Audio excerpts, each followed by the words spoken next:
Welcome to this Project Syndicate Forum. I'm Jonathan Stein, Managing Editor. And with me is Dr. Shashi Tharoor, something of a Renaissance man, a member of the Indian Parliament, a diplomat, former senior UN official, and the author of numerous best-selling books, both fiction and nonfiction. And joining us also is Dhiraj Sabharwal, Deputy Editor and Head of the Foreign Policy Department at the Luxembourg newspaper Tageblatt, and Alexandros Koronakis, Editor of New Europe, based in Brussels. This is one of the first of these events bringing together our esteemed writers and the newspapers that publish them. And I'd like to get the ball rolling with a couple of questions of my own before turning it over to Dhiraj and Alexandros for further questions. Shashi, we're here in London, and the topic on everybody's mind is Brexit. And the Brexiteers in the government have specifically identified India as a fast-growing country with which they are intending to do fast and easy trade deals.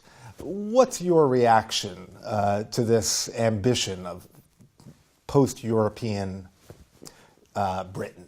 Well, I met a couple of British ministers who came by India after Brexit. After the Brexit referendum result, I mean. The Brexit itself hasn't really happened yet. And I was very intrigued by the contradictory and yet very useful and pointed messaging they were doing. They were conveying two messages at the same time. The first was, hey, India, don't worry about us becoming less international. We're actually now going to be less constrained in doing a deal with you and opening up our markets and you coming to us, a sort of a trade agreement between us. That's message number one. But message number two, seemingly oblivious to the contradiction of this, is, hey, Indian companies that have been based in Britain in order to work in Europe, don't worry, nothing's really going to change. We're still going to be connected to Europe. You can continue in London, and more companies can come and open up in London in order to target the European market. Now, that's obviously the right message from a British point of view, but I think a lot will depend on how it's actually delivered in practice. Alexandros, do you want to follow up? Well, when we talk on about this Brexit theme? Indeed, when we talk about these trade deals, speed is of the essence, and the UK government seems to be convinced that they can get these trade deals to happen very quickly. How long do you think it'll take to set up such a trade deal, even with a very friendly country? Technically, I don't know what the legal position is. Can Britain sign an independent trade deal when it's still part of the EU?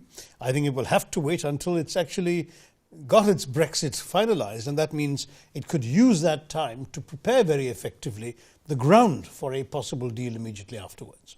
Indeed, and if I may just ask, you're a politician not just of India but of the world, how do you see the UK coming out of this after leaving the EU? I don't think the British fully appreciated what they were getting into. I think there was I think they just wanted to convey a signal, but they didn't want their lives to be turned upside down. And there's a lot of what the Americans call buyer's remorse after the vote in this country. Having said that, a lot will depend on the terms of the exit. Speaking of buyer's remorse, the other question that is on everybody's mind here and probably everywhere is the U.S. election, the Trump takeover of the Republican Party.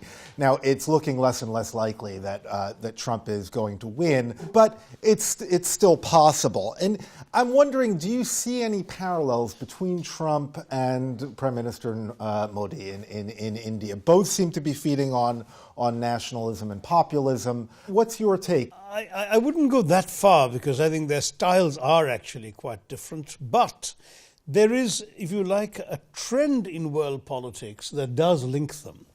And that also extends to people like Mr. Erdogan in Turkey, Mr. Putin in Russia, the Hungarian leaders, and a few others, which is to say that there seems to be a trend in which, in order to grapple with the sense of uncertainty and even powerlessness or lack of cultural and political autonomy that has been engendered by recent years, including the phenomena of economic globalization, the lowering of barriers between countries and so on, that because of these trends, a number of people are looking for leaders who will be nationalist, who will affirm the traditional verities, who will hark back to a great and glorious past, for people like them, that is the ones who are motivated by this thinking, people who at the same time will resist the encroachments of the outside world. And I think this combination of cultural nativism,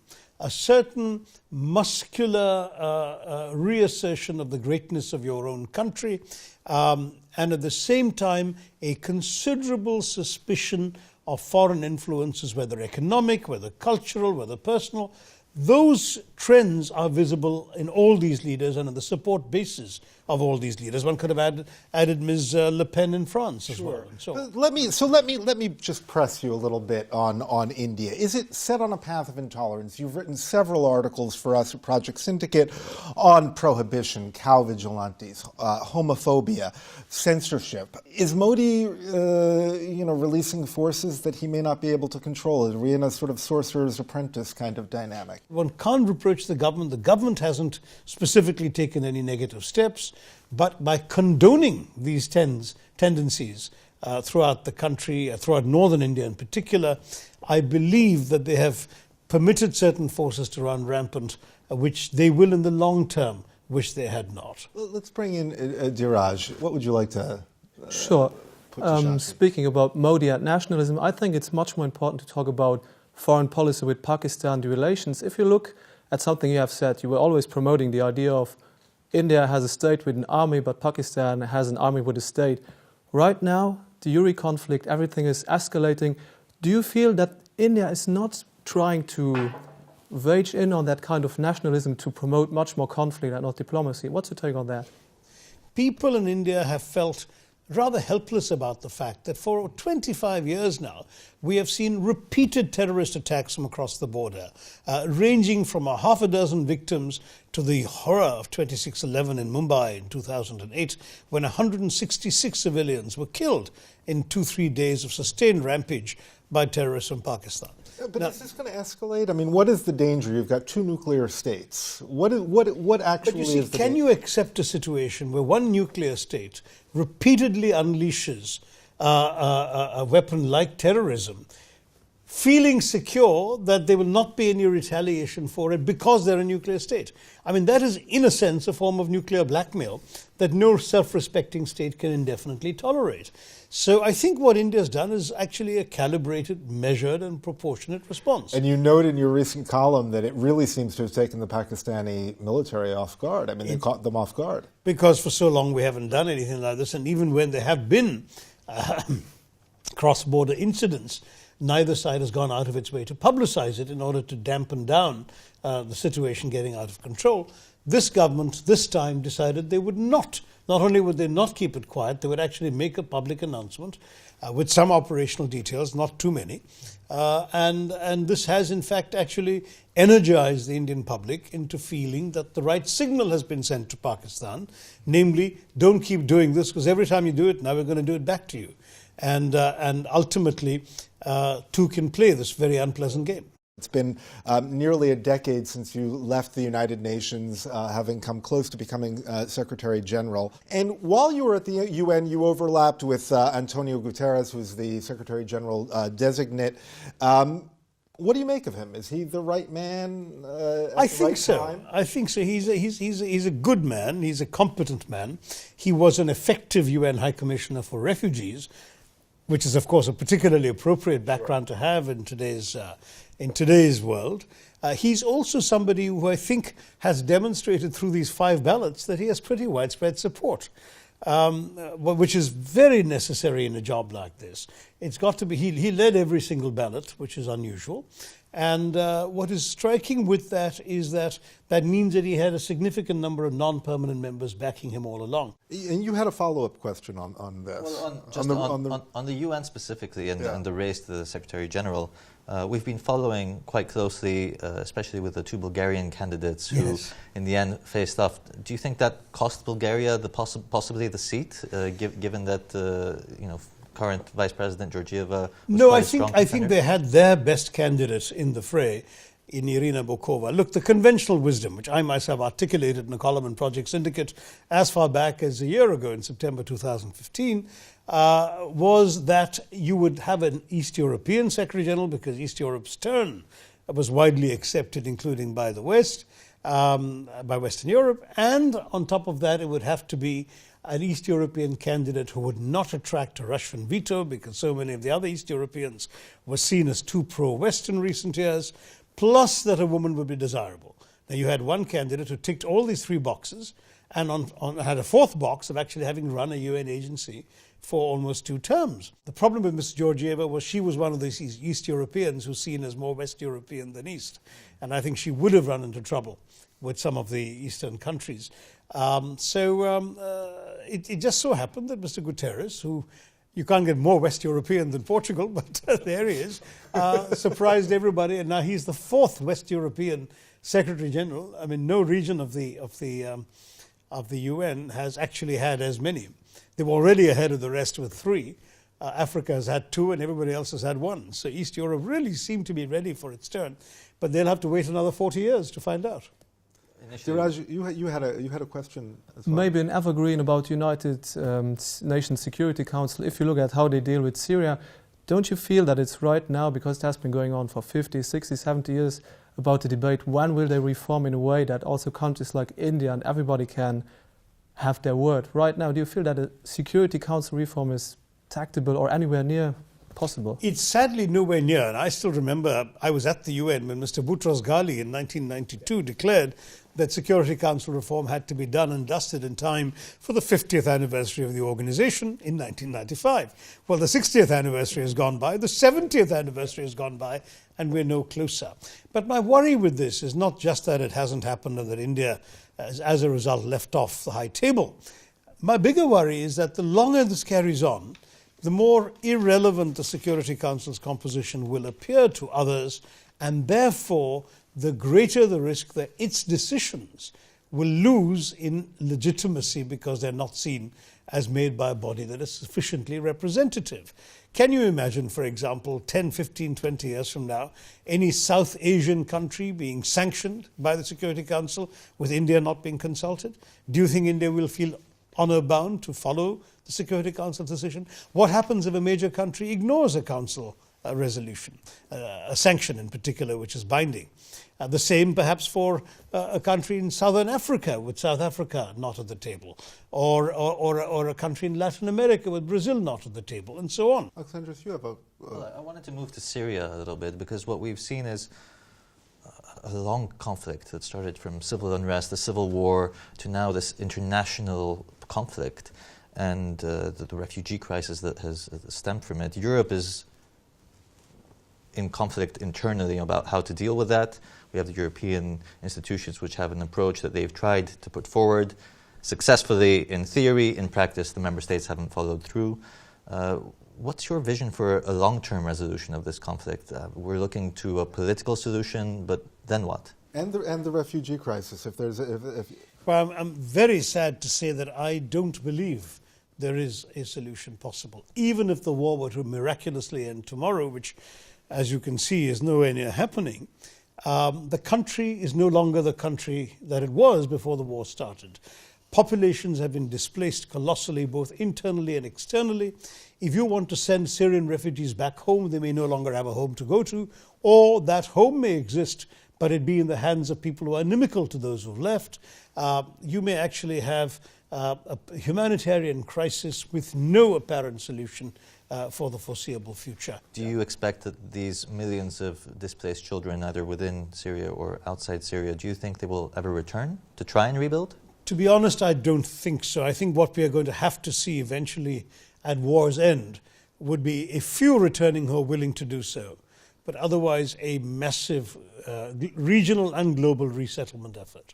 I was very encouraged, for example, that for the first time an Arab country outside the immediate vicinity, namely the UAE, announced it would take, I think it was 11,000, they said, they would take 11,000 Syrian refugees. That's a first. And when it happens, and the pictures in the Arab media of Syrians coming for permanent new homes in an Arab country, that could set a healthy example. Obviously, 11,000 is nothing against the numbers we're talking about, but it's a very important symbolic gesture, and I'd like to see other Arab countries doing that. I think the sooner that some Syrians accept that the only viable future for them is elsewhere, and more important, the sooner the rest of the world accepts that that is the only solution and works, as they did with the Vietnamese in the late 70s, to implement such a solution, I don't see a way out. The last topic that we'd like to discuss today with you, Shashi, is the media itself. And, this is somewhere you've had a lot of experience. Not all of it pleasant, I'm sorry. I'm sorry to hear that. I think that's probably true of just about everybody. But, it does seem to be the case that it's becoming more and more difficult to cover news and politics in a coherent, faithful way. When there's events seem to be happening with so much speed, complexity, there are problems of defining terms, terrorism, populism. Let me turn it over to Jiraj. I think Jiraj has a very provocative take on this. Well, I think if you look at how we covered the Islamic State, for instance, we saw how much news were giving them the, let's say, plateau for all their ideas, for their ideology, and it rests right now in the mindsets of many people. Right now, I have just read it's a study by the Pew Research Center where they really show that they are disappearing. My question to you, do you feel that media outlets and even social media promote terrorism in a way it has never been done before? I'm afraid that it's true, and at the same time, I don't think there's a solution to it. Because you're journalists, here at Alexandros, would you not report an incident in which some of your citizens or fellow residents are killed? It would be an abdication of your journalistic duty not to report it, because you have a responsibility to your own community that people should be aware this has happened in your midst. It is absolutely true that the terrorists thrive on the oxygen of publicity, that every time the media gives them publicity, that's what they thrive on. They feel that their next killing is justified because the last one got them so much attention. So it's totally clear that they want the publicity. But I don't see how in a democracy any professional media outlet can refuse to report this. We see in the US elections now that this exact same phenomenon is happening with the Trump campaign versus the Clinton campaign. Trump is getting scores more visibility in terms of media and social media compared to Hillary Clinton. Do you think that that sways the conversation in his favor? Because also, if you can tell us what you predict will happen, that would be great. Well, like Jonathan, I don't think the outcome is in doubt. I've never believed it was in doubt. I think Hillary will win. But what is striking about the Trump phenomenon is how much of it was media dependent.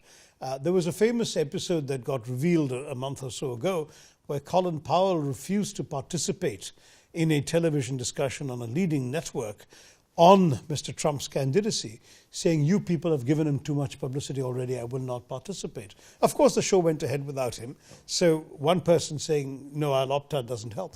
But the fact is that it has been estimated that Mr. Trump has benefited from something like $250 million in free publicity. And in many democracies, especially ones as individual-centered as the American system, obviously media attention put Mr. Trump in front, and then, of course, the more outrageous things he said, the more publicity he got for saying them. And as a result, the more attention he was able to drive in the process.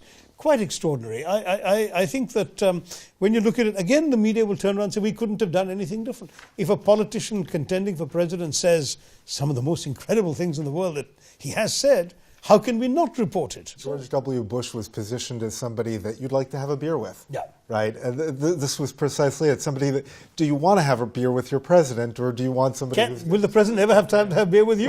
That's right.